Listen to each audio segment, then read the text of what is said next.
Olá, você que nos acompanha aqui pela TV 61, estamos começando mais um programa O Direito Achado na Rua, aqui pela TV 61, e hoje eu tenho aqui a grata satisfação de receber o professor Marcelo Cafruni.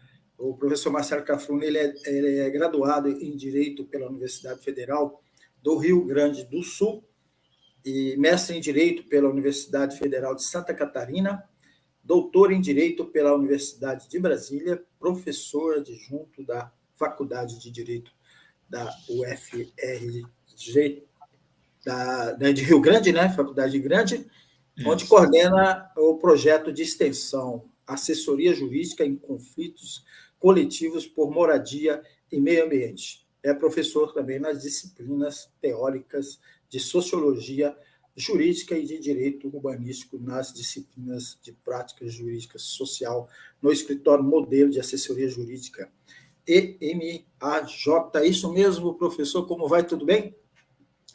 Bom dia, boa tarde, João, boa tarde. Tudo bem? Obrigado pelo convite para estar aqui conversando contigo, né? É um prazer, uma alegria debater aí diversas questões relacionadas ao direito achado na rua. Muito bom. O professor Marcelo Cafruni, ele é membro do grupo de estudos O Direito Achado na Rua, da Universidade de Brasília, a UNB, coordenada pelo professor José Geraldo Souza Júnior. E como a gente sempre começa aqui com os nossos convidados, Marcelo, queria que você falasse um pouco como foi a sua inserção aí no movimento, no grupo de estudo O Direito Achado na Rua. Bom, eu comecei na graduação em Direito me aproximando da assessoria jurídica universitária popular, né, com já trabalhos relacionados à questão da moradia, mas teoricamente a gente sempre se amparou nesta tradição importante da produção crítica do direito no Brasil, né, que passa necessariamente pelos trabalhos do professor Roberto Lira Filho e que passa também, né, pela contribuição do professor José Geraldo em relação à produção do direito como algo vivo, né? Então, foi com muita alegria que no ano de 2012 eu ingressei no doutorado na Universidade de Brasília e tive a oportunidade de conviver neste espaço tão crítico, plural, né, engajado. Então, para mim, é muito bom estar aqui também um pouco em razão disso, desta memória. Muito bom. Marcelo, nosso tema central aqui, o tema central da nossa entrevista aqui é o direito à moradia e ao meio ambiente. E você também vai avançar aí, porque a questão da moradia na pandemia também foi uma questão muito importante para se debater, e a defesa dos territórios diante do avanço do extrativismo. Então, eu queria que você começasse falando aí sobre moradia, direito à moradia e meio ambiente. Bom, uma questão central assim que a gente tem discutido nas últimas décadas, né, é fruto da organização dos movimentos sociais, a conquista do reconhecimento do direito à moradia e da política urbana na Constituição de 88. Então, quando a partir da redemocratização, né, do Estado e da sociedade brasileira, foi possível que, por meio da representação na Assembleia Nacional Constituinte, tramitasse a emenda popular da reforma urbana, isto teve consequências e tem consequências até o momento, até o presente, né? Então, em primeiro lugar, a reconhecer que a questão urbana é uma questão central na organização da sociedade brasileira, né? A gente tem aí aproximadamente 80% da população morando nas cidades, nas grandes cidades, né? E tem um processo de urbanização que se costuma dizer que é desorganizado, que é sem planejamento, mas que ele atende a uma lógica em que a maioria da população não teve condições, não teve meios, não tem os meios para morar com segurança da posse. Então, a centralidade do direito à moradia, para mim, hoje, está relacionado com esta noção chave de segurança da posse, que pode ser alcançada por meio do direito de propriedade, mas há outros meios de garantia da posse para que as pessoas possam viver as suas vidas com tranquilidade, né? Mas há outras questões também que são importantes. Então, eu queria comentar especialmente a questão da centralidade, né? Porque a luta pela reforma urbana se modifica, né, desde especificamente a aprovação do Estatuto da Cidade em 2001, e todas as políticas de produção habitacional que foram desenvolvidas nesse período tiveram como uma fragilidade assim, importante de a gente refletir, que é a localização, né? Então, nesse sentido, acho que este é um tema, um desafio para nós pensarmos, né, em termos de dignidade da população, né, do deslocamento muito importante, assim, né, a maior parte da população pobre se desloca muito para acessar o seu trabalho, para acessar os direitos básicos de saúde, educação. Então, é um pouco por aí que a gente ainda está discutindo o tema da moradia, não só como casa, mas também como segurança e também como centralidade de acesso aos bens e direitos que a vida contemporânea oferece, né? Esse ponto que você menciona aí nos remete ao que aconteceu recentemente em relação às enchentes ali, né, no litoral paulista, que matou muita gente, e principalmente quem morava ali, as pessoas mais carentes, que eram trabalhadores ali das mansões, dos condomínios ali daquela região, que moravam em condições, em locais que não tinha a segurança para construir casas ali. Esse é um ponto que eu queria que você agregasse também, mas outra coisa que me alerta aqui é a especulação imobiliária, né?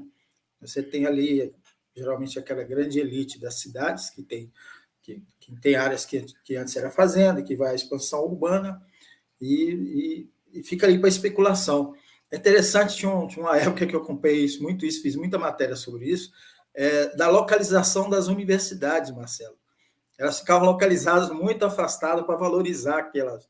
E a construção de conjuntos habitacionais também, que eram feitos muito distante para o poder público levar pavimentação, levar serviços e ali valorizando aqueles trechos que estavam vazios ali. Então, eu queria que você passasse um pouco sobre isso também. Eu quero começar, eu acho, a partir de São Sebastião, da tragédia, né, que ocorreu. A tragédia para quem vivencia diretamente, né,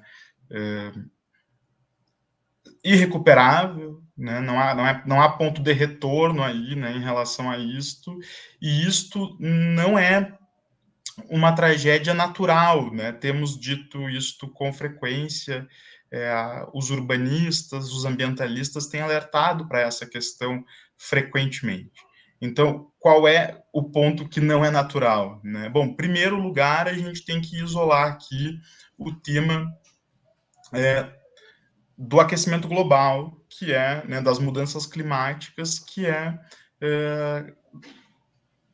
cientificamente comprovado, né, um fenômeno originado no modo de vida que a gente tem hoje, né, e esta parte não é natural. Ok, mas a chuva por si só, enfim, poderia não gerar esta tragédia, né? Então tem o outro aspecto, que é a ausência de políticas públicas estruturantes de prevenção de desastres, né? Eu gosto sempre de lembrar de uma lei lá de 2011, que foi aprovada pelo Congresso Nacional a partir do envio de um projeto de lei da presidenta Dilma, que é sobre a política de prevenção, né, a situações de desastre dessa natureza, né? E essa lei, inclusive, traz a exigência da criação de um cadastro nacional de municípios suscetíveis a grandes deslizamentos de terra, alagamentos e tudo mais. Este cadastro ele ainda não existe oficialmente, né, passados aí 12 anos desta lei, e é uma carência importante. Também gosto de lembrar o trabalho do professor Celso Carvalho, que diz que nós precisamos reestruturar a defesa civil, precisamos pensar em muitas coisas, mas na questão urbana, então, estas outras coisas são importantes em todos os casos, né? Mas especificamente na questão urbana, o tema é a desigualdade urbana, né? Porque há infraestrutura em algumas regiões e não há infraestrutura em outras.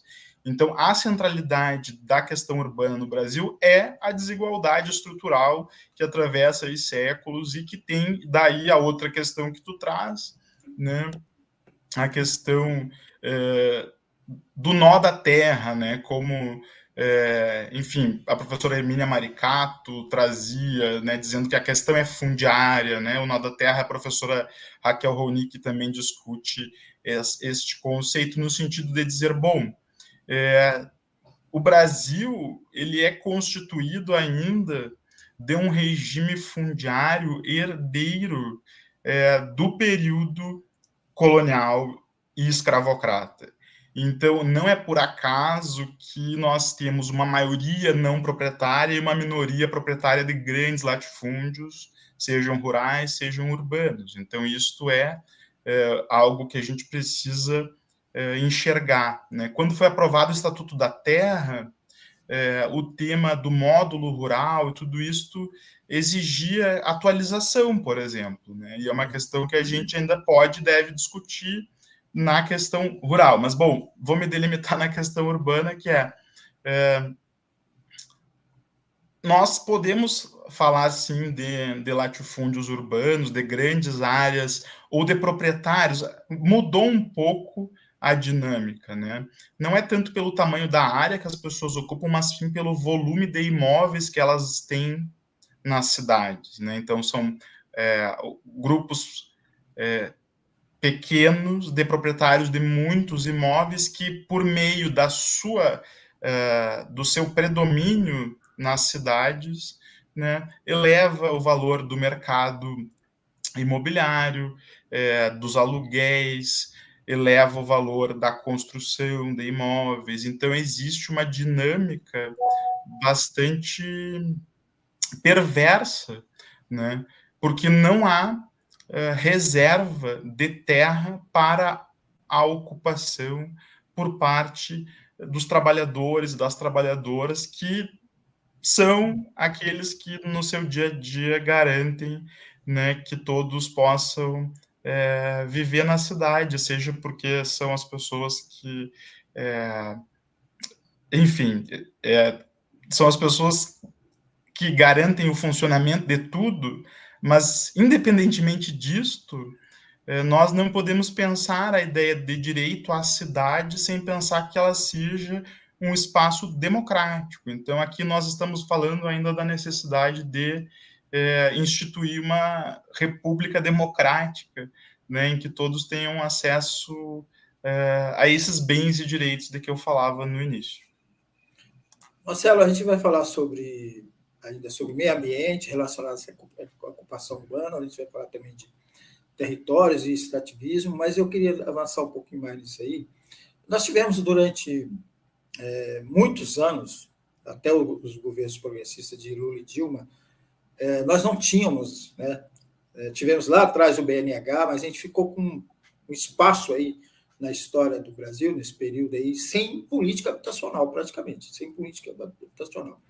E com o governo Lula e Dilma, surgiu Minha Casa e Minha Vida, que depois tivemos esse intervalo de 6 anos aí também abandonado, e retoma agora. Eu queria que você analisasse a importância desse programa aí para essa questão habitacional?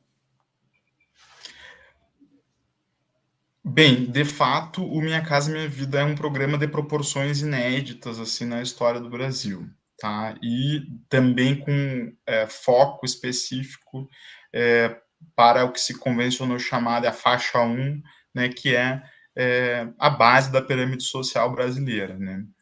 Mas é importante olhar para a questão da moradia com um conjunto de aspectos, né? E a produção habitacional é um elemento chave, mas não é o único. Então, por exemplo, pensar nos territórios já ocupados e na regularização fundiária é uma questão também importante, né? E não só o que tem se feito muito nos últimos anos, né? Um modelo de regularização fundiária baseado na entrega de papéis, quer dizer, garante segurança da posse, né, por meio do título de propriedade e tal, mas não necessariamente está combinado com processos de urbanização, né, e de saneamento básico, produção de cidade, né? Então é importante enxergar a moradia urbana como uma moradia relacionada à localização das coisas no espaço urbano.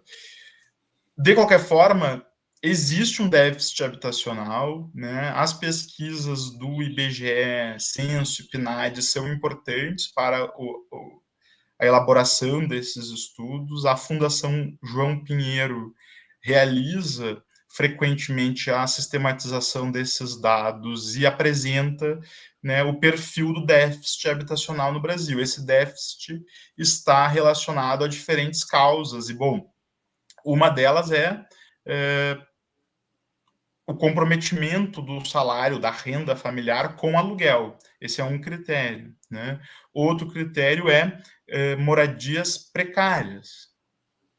E, enfim, a gente tem a ausência de unidades habitacionais no conjunto estimado em 6 milhões de imóveis, né?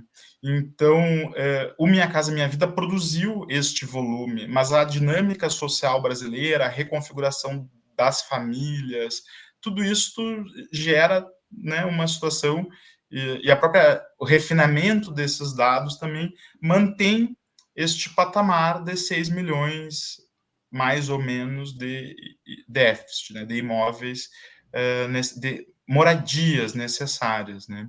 Então, de fato, a experiência do BNH foi objeto de uma crítica bastante importante, né, produzida também a partir da sua falência, que tinha como aspectos, enfim, a sua finalidade principal e tal, mas em relação à Minha Casa Minha Vida, é importante dizer que havia anteriormente no governo Lula sido aprovada é, a Política Nacional de Habitação de Interesse Social, que era um modelo que tentava dar conta desta diversidade de questões, né? A lei foi aprovada em 2008, mas em 2008, com a crise oriunda nos Estados Unidos, né, relacionada também à questão da moradia, à questão da habitação, né, que era das hipotecas e tal, o Brasil adotou uma política anticíclica, uma medida centralmente de conteúdo econômico que atuou, e isto foi dito desde aquele momento pelas pessoas, corretamente no sentido de evitar que a crise se aprofundasse, a crise econômica se aprofundasse no Brasil, né, mas também tirou alguns desses elementos importantes relacionados ao conteúdo da habitação de interesse social que se destinava, né, que se havia construído. Por exemplo, localização, né? Dá para falar também de outros aspectos, como qualidade dos imóveis e tal. Mas o tema da localização foi o tema central, né? Tem algumas cidades que construíram toda a sua produção do Minha Casa Minha Vida no meio de fazendas, né? Isso é exemplo que tu deu aí das universidades que foram, a partir de um determinado período, construídas em locais distantes, e o Minha Casa Minha Vida está descrito lá num trabalho antigo, né, do professor Milton Santos, A Urbanização Brasileira. Ele fala deste processo de construção de cidade a partir dos espaços vazios, né? E da dinâmica de valorização desses espaços, porque se constrói um bairro novo a 5 quilômetros de distância de qualquer área urbana, de qualquer serviço, e a comunidade moradora desta localidade imediatamente vai passar a reivindicar transporte, escola, segurança, né, saneamento básico. Muito bem, isso vai sendo feito paulatinamente pelos poderes públicos, e nesse meio tempo, quem valorizou a terra foi o especulador imobiliário que tinha essa área vazia e sem cumprir a sua função social no meio do caminho. Então, é uma dinâmica perversa. O Brasil tentou criar políticas de banco de terras, alguns municípios tiveram bancos de terras no sentido de fazer algum controle do mercado imobiliário, mas, de fato, a ausência de uma centralidade no combate à especulação imobiliária é uma falta enorme. Nós não temos e não tivemos uma grande política de enfrentamento à especulação imobiliária. O modelo do Estatuto da Cidade era o modelo de cada município aprovar, né, uma norma relacionada no seu plano diretor, né, chamada de parcelamento, edificação, utilização compulsórios, combinado com IPTU progressivo no tempo.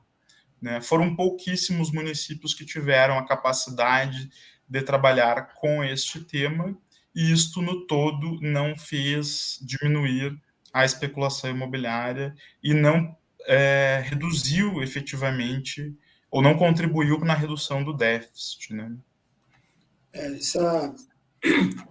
Eu queria voltar um pouquinho lá no ponto que você menciona da regularização fundiária, né? Que em muitos lugares, inclusive, tem que lembrar que acontece a passos bem vagarosos, né? E também que você menciona também os serviços que a população precisa, né? Serviços de infraestrutura, esgoto, água, energia, telefonia. Se bem que a telefonia hoje em dia não está naquele modelo mais, né? Mas, sobretudo, os equipamentos, né? Que é isso que eu quero chegar. Escolas, postos de saúde, né? Segurança pública, né? Posto policial, se for o caso, enfim. Queria que você analisasse um pouco esse ponto aí dos equipamentos de serviço público.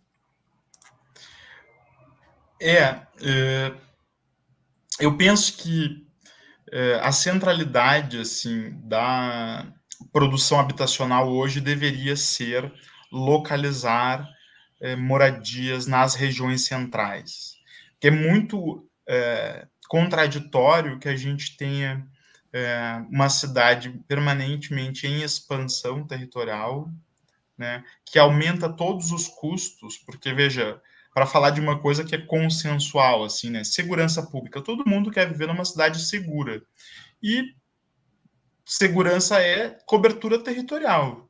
Então, você tem quantas pessoas são necessárias, né, para cobrir um território, ou que tipo de sociabilidade urbana é necessária para que as pessoas tenham uma sensação de segurança, né?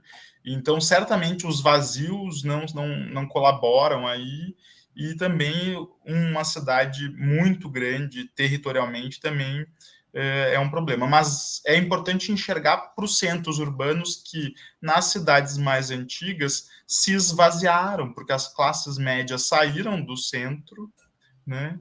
E esses imóveis, frequentemente, não são ocupados, né? E a própria reconfiguração do mundo do trabalho também traz consequências nesse sentido, que o centro já não é mais necessariamente o espaço da rotina de tudo, né? De as pessoas irem ao centro da cidade, para o comércio e tal. Então, olhar para o centro, olhar para os imóveis vazios é certamente o desafio de uma política urbana que consiga pensar a sua produção habitacional a partir de cada território. Então, o Minha Casa Minha Vida é uma política bem sucedida em termos de econômicos e em termos de produção habitacional focalizada para as pessoas que têm menor renda. Isto é indiscutível. O que ele não tem como prioridade é olhar para cada território e pensar em soluções que sejam soluções adequadas culturalmente, né? É diferente a realidade de uma cidade do sul do Brasil, de onde eu venho, uma cidade do Nordeste, uma cidade do Norte, né? Então, pensar as cidades brasileiras, o tipo de ambiente urbano e de adequação cultural é outra questão chave. Então, me parece aqui que a gente precise olhar para as moradias e pensar onde é que já tem os serviços, então. Onde é que já tem escola? Porque aí algumas cidades fecham a escola naquela região, a escola pública é fechada porque já não tem mais. Bom, mudou o perfil populacional, mudou a classe social do bairro, aí se fecha a escola, mas aí fica faltando uma escola lá em outro lugar. Então, é claro que não é possível controlar tudo e ninguém quer controlar tudo. O que é necessário é que haja planejamento com participação social, né, que os planos diretores, nós estamos vivendo assim um momento muito complicado nos planos diretores no Brasil inteiro. É o caso de eu não quero listar municípios que vai faltar muitos, mas são muitos municípios que estão enfrentando uma dinâmica de aprovação de planos diretores sem considerar, né, coisas básicas do Estatuto da Cidade, né, sem trazer zonas especiais de interesse social para a produção habitacional em regiões centrais, por exemplo, sem trazer limitação para construção de prédios. Tu falou de meio ambiente, né? Tem tantos problemas urbanos relacionados ao meio ambiente, e nós vivendo a crise das mudanças climáticas, as bolhas de calor nos centros da cidade, não se plantam árvores e se verticaliza cada vez mais, e a solução é um ar-condicionado que é para gerar uma sensação térmica agradável no espaço de dentro, mas que ele reforça esse ciclo, né, de complexidade do espaço urbano mesmo e de um ambiente hostil para a vida na rua, né? Então, para voltar a falar de segurança, a gente precisa de uma rua que não seja hostil. E aí, a questão térmica, por exemplo, num país como o Brasil, né, um país tropical, é bem importante pensar as cidades a partir também dessa questão. Muito bom, a gente tem aqui alguns comentários. A Rita nos deu boa tarde e tem lá embaixo uma pergunta dela para você.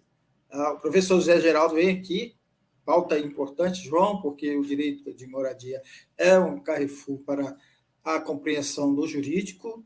Não é possível pensar de forma privada a propriedade, porque moradia é dignidade, síntese de direitos. E a Rita faz a pergunta. O professor Marcelo, olhando para algumas experiências antigas em municípios do Rio Grande do Sul, como em Pelotas, será que loteamentos públicos poderiam ser alternativas aos assentamentos informais? Você já responde a pergunta dela aí. Bom, obrigado por trazer essa questão, né? Eu disse, existiu esforços no sentido de constituir bancos de terras, né? A principal dificuldade do poder público produzir diretamente loteamentos é a questão orçamentária, né? Então, a primeira coisa é que tem uma boa discussão a ser feita sobre o Instituto da Desapropriação no Brasil, né, que é um instituto jurídico bastante antigo e que precisaria ser reformulado para atender algumas coisas, por exemplo, a justa e prévia indenização, né? A desapropriação, nos termos da Constituição, ela deve ser justa e prévia em dinheiro. Ou seja, a pessoa recebe antes de perder a propriedade. tudo bem.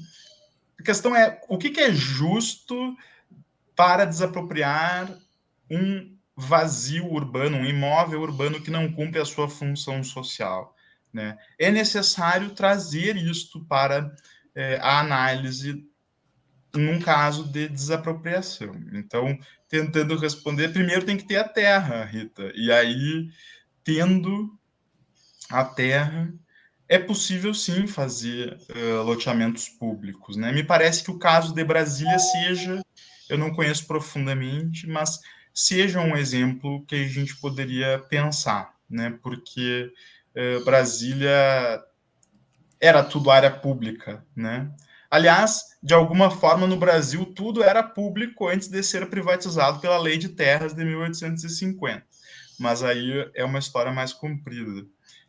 Eu quero dizer que, então, existem muitos imóveis públicos que são centrais e que poderiam ser destinados à produção habitacional.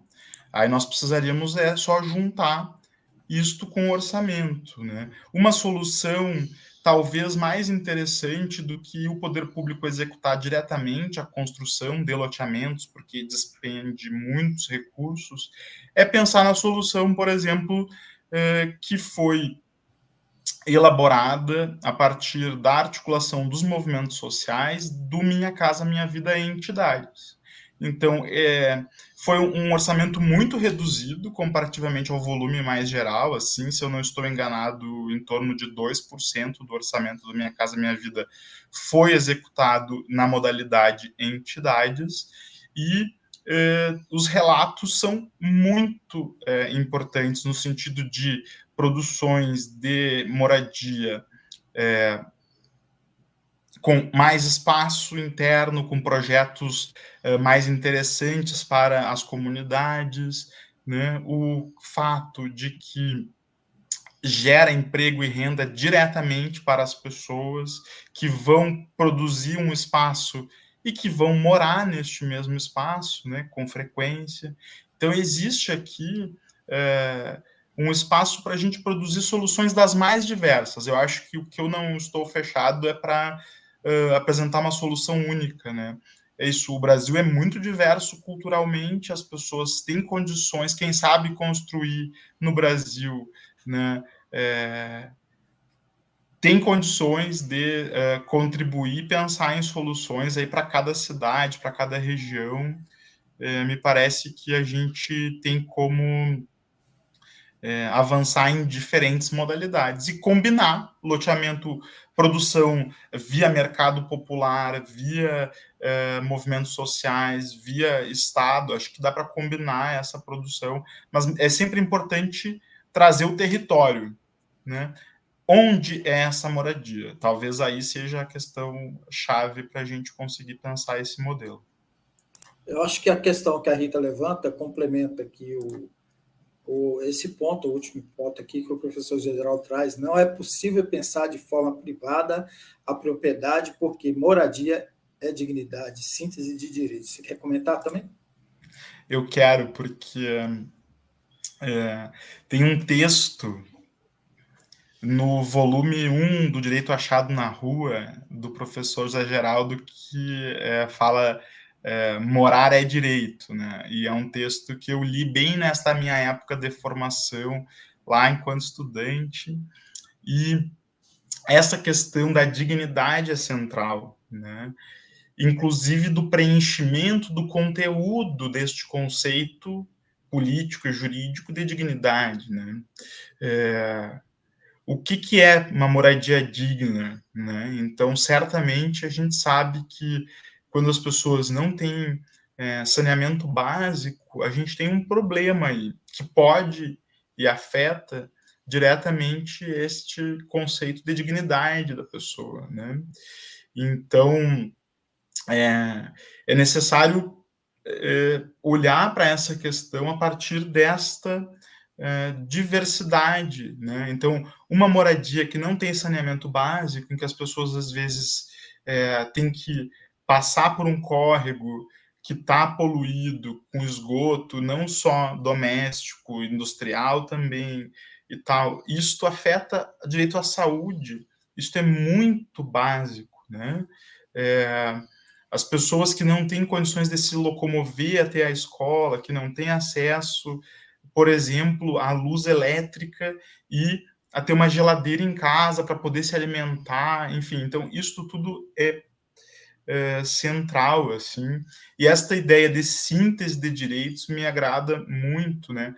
Por isso que a gente até hoje fala separado, assim, eu falo de política habitacional, usando esse conceito de habitação, e falo de moradia numa outra chave, porque eu estou falando de moradia digna, de moradia adequada, né, que é um conceito mais contextual, me parece, em relação ao tema, a possibilidade das pessoas acessarem a cidade, né, ou de exercerem o direito à cidade. Quando a gente fala de moradia e meio ambiente, eu acho que esses pontos entram aí, que você mencionou por último, é o saneamento, né? Saneamento e arborização e outros pontos. Eu queria que você já entrasse na questão do meio ambiente relacionado à moradia. Eu acho que algumas preocupações diferentes assim rondam os meus pensamentos neste tema. Uma é o fato de que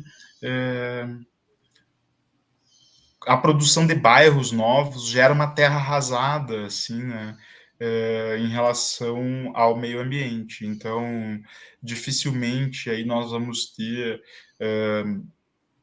uma boa reserva ambiental nessas áreas de ocupações mais novas, né? Existe uma ideia antiga de propriedade privada que já foi, em tese, relativizada ao longo de todo o século XX, mas de que os proprietários poderiam fazer tudo com a propriedade, inclusive destruí-la, né?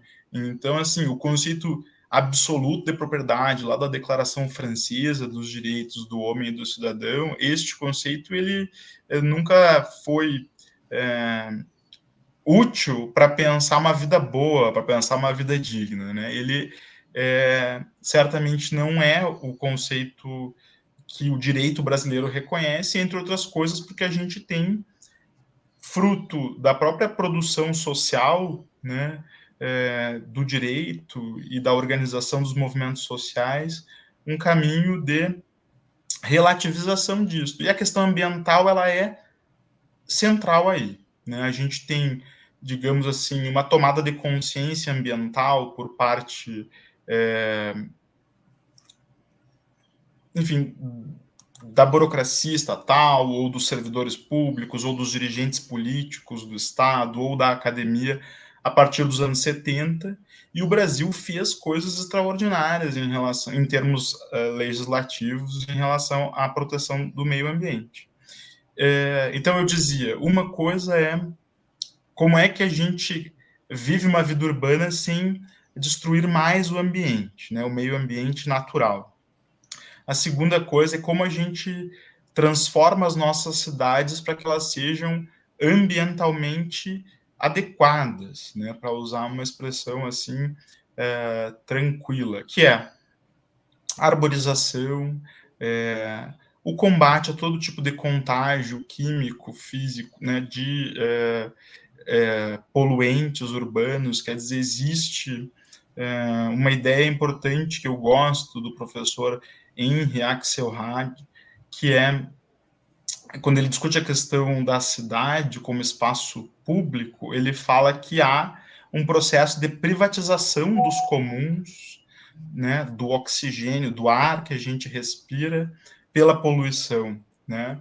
E que esta privatização, esta externalidade negativa do processo de produção, ela é escamoteada, quer dizer, toda a poluição da produção industrial, ela é socializada, e a gente, então, tem uma deterioração geral da vida, né? Então, eu penso que um outro tema central é a questão da água, né?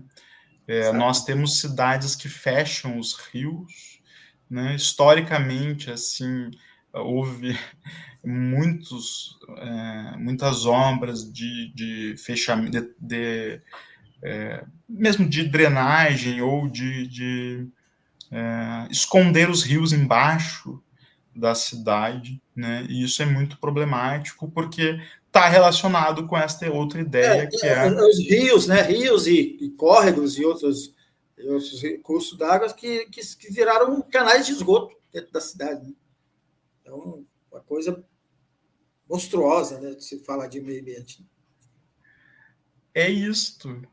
E a asfaltização das cidades também é um problema, né? Porque não tem permeabilidade do solo. Então, por exemplo, eu gosto de pensar em soluções muito diversas, né? Eu acho que é o caso de os planos diretores olharem para as áreas, macrozonas das cidades e também aos pequenos territórios, os quarteirões e tal, para olhar essas questões de bolhas de calor, de ventilação, de sombra. Quando alguém constrói um prédio de 20 andares, ele está privatizando a sua vista, que as pessoas querem morar no alto porque querem ter uma vista boa, né? Mas isso necessariamente vai tirar a vista de todo mundo sobre o espaço. Até onde a gente aceita, até onde é razoável que a cidade tenha essa dinâmica de privatização. E tu não pode reclamar se o vizinho vem e constrói um prédio na tua frente de 20 andares e tapa a tua vista, porque o pensamento da propriedade privada, a professora Vandana, acho que vai falar de que a monocultura ela não é só no território, ela também é nas mentes, né?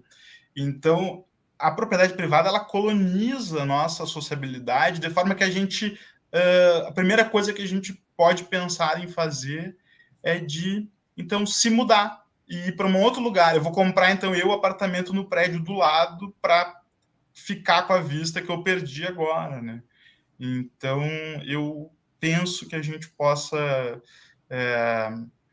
olhar para essa questão, de limitar, sim, tem um tema que não foi objeto de regulamentação no Estatuto da Cidade, mas que deveria ser, que é uma tecnicalidade lá, mas que seria importante, que é o índice básico 1 para toda a cidade, né? Quer dizer que ninguém pode construir mais do que a área do seu terreno sem pagar por isso a mais, seria uma questão, né? Os instrumentos de outorga onerosa, do direito de construir. A outra questão, ainda no tema do meio ambiente urbano, é de garantir, exigir que, ao construir nas cidades, tenha uma parte do terreno permeável para chuva, né? Então, quer dizer, bom, 50% do teu terreno precisa ter grama, ou outra, né, alguma área verde, ou pensar isso no quarteirão, não precisa ser no terreno, mas ele pode ser no quarteirão. Todo quarteirão precisa ter uma área verde, né? Pode ser no centro, pode ser do lado, enfim, isto tudo é pensar. Está na moda usar alguns conceitos como cidades inteligentes, cidades criativas e tal. Eu não gosto muito delas porque elas não trazem explicitamente a desigualdade como uma questão central, né? Mas eles tentam dialogar com essas soluções assim urbanas, por exemplo, de ciclovia e meio ambiente, né? De transporte público. Então, o transporte público precisa se reinventar em vários sentidos, né? Primeiro, para não poluir tanto com o diesel e gerar, nós precisamos nos livrar, né, dos combustíveis fósseis, mas nós precisamos garantir transporte público, né? E porque o transporte individual ele é pior no conjunto, né? Ele pode ser bom no dia a dia, mas ele gera consequências muito difíceis. Muito bom. Gostei dessa parte aí da privatização da vista, né? Privatização das nuvens e das estrelas. Professor, vamos avançar aí para o outro ponto da nossa entrevista, que é a defesa dos territórios diante do avanço do extrativismo. Explica para a gente qual é essa sua preocupação. Eu acho que está relacionado a isso que eu falei agora dos combustíveis fósseis, né? Bom, de todo que a gente vive sendo um país que, no seu processo de ocupação e de colonização, sempre teve como estratégia central da metrópole a extração de recursos naturais, né? Nós existimos enquanto Estado ou enquanto território a partir de um processo de expropriação. E essa expropriação ela se modificou na forma jurídica e se modificou é, em relação a quem é que se beneficia diretamente, mas, de alguma forma, o que os povos indígenas têm nos dito é que a terra chora, que a terra sofre e que essa expropriação continua, né, sem respeito à natureza. E é por isso que surgiu, então, nos últimos anos, esta noção de direitos da natureza, porque, de um ponto de vista do direito europeu, só são sujeitos de direito o indivíduo liberal burguês, né? Esse o homem europeu o sujeito de direitos. Isso foi se modificando ao longo do tempo, mas ainda prevalece de forma predominante no pensamento jurídico a ideia de que só são sujeitos de direitos as pessoas. E, paulatinamente, outras abordagens não ortodoxas e não hegemônicas vêm suscitando outras subjetividades. A primeira delas, eu quero dizer que nós que herdamos aí das lutas populares e sociais a reivindicação dos sujeitos coletivos de direito, né? Então, coletividades são sujeitos de direito independentemente do estatuto jurídico oficial do Estado, né? Além disso, mais recentemente, a ideia de que animais não humanos são sujeitos de direitos e que a gente deve combater a tortura e outras formas de sofrimento animal, experimentação e tudo mais. E, por fim, que é o conceito que a gente está trabalhando recentemente aí nestes cursos que organizamos, o conceito de direitos da natureza, que é um conceito que a gente pode reivindicar a partir das experiências dos povos originários dos Andes, com a ideia de Pachamama ou de Buen Vivir, e que tiveram uma expressão mais destacada, por exemplo, na Constituição do Equador de 2009, na Constituição da Bolívia, enfim, que são processos constituintes mais recentes e já trazem esta provocação anti-hegemônica e heterodoxa de dizer, bom, existem outros sujeitos e existe a necessidade de a gente proteger o planeta Terra, né? E aí podem chamar como quiserem, né? Pode ser Gaia, Pachamama, pode ser a Mãe Terra, como for. O fato é que todas essas diversas culturas e formas de conhecer precisam ser contempladas de alguma forma e a gente mobiliza este conceito com o propósito claro de dizer que o extrativismo é destruição. Então, a mineração e outras formas de extrativismo são estratégias de apropriação de recursos do sul global para o norte, da periferia para o centro, e mais diretamente, né, do povo ou das classes populares ou dos sujeitos subalternizados para as elites, né? Então, enquanto algumas pessoas se preocupam com a viagem na estação espacial internacional, enfim, e isso é uma questão, nós temos gente que está sofrendo em todo lugar com o avanço da mineração, né? E aí a defesa dos territórios é a defesa da proteção desses territórios, né, a partir dos conhecimentos tradicionais dos sujeitos individuais e coletivos que construíram as suas trajetórias de vida ali e que reivindicam a sua ancestralidade naqueles territórios. Por isso que a gente tem visto também retomadas de áreas indígenas, né, por diversas comunidades. E, bom, nós precisamos olhar para isso com carinho e atenção e assumir a defesa explícita de que não é possível continuar tirando tudo. Eu estava lendo hoje pela manhã, ainda vou verificar a informação, que haverá uma ação política na entrega do Oscar, chamando atenção para a produção e o comércio internacional de ouro ilegal, né? Então, nós temos que passar a fazer crítica a esse tipo de... né, qual é o sentido social e moral, talvez, de a gente seguir extraindo minério, que é algo que se faz, é isso, desde a ocupação, a invasão desses territórios aqui pela potência colonizadora europeia, né? Exatamente. Ontem, só fala e me remeteu, ontem nós temos aqui na TV 61 um programa chamado Movimento Indígena de Lutas, e o tema ontem foi Sistema Étnico-Florestal, um conceito que eu não conhecia, que a gente já sabe mais ou menos o que significa, né? Que é a utilização da floresta aí pelas etnias indígenas, que a floresta produzir para eles a necessidade que eles têm apenas, né, de utilizar a floresta e não destruir a floresta, destruindo para garimpo, destruindo para extrair madeira.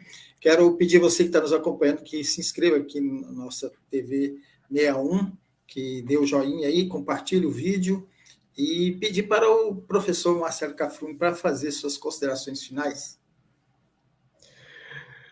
João, obrigado pelo convite, agradeço ao professor Zé Geraldo, ao Direito Achado na Rua, à Universidade de Brasília.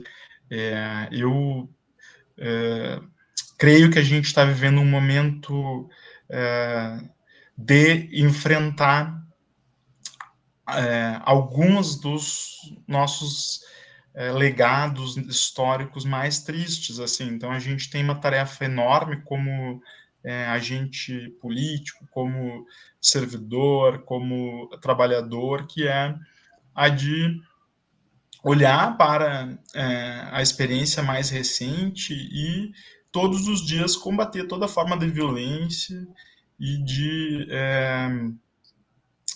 reorganizar, né? Se organizar e reorganizar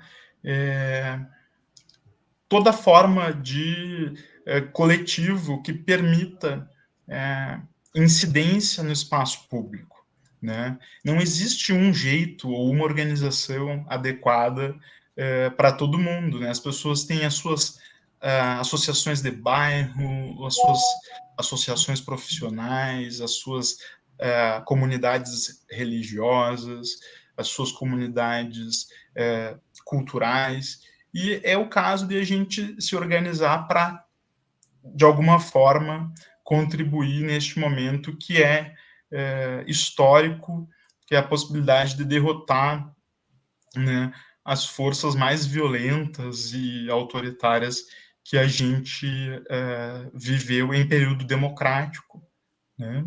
Então, eu peço licença para fazer assim este convite, esta problematização de, bom, tome partido, né, dizem algumas organizações, né, assuma uma identidade, se organize.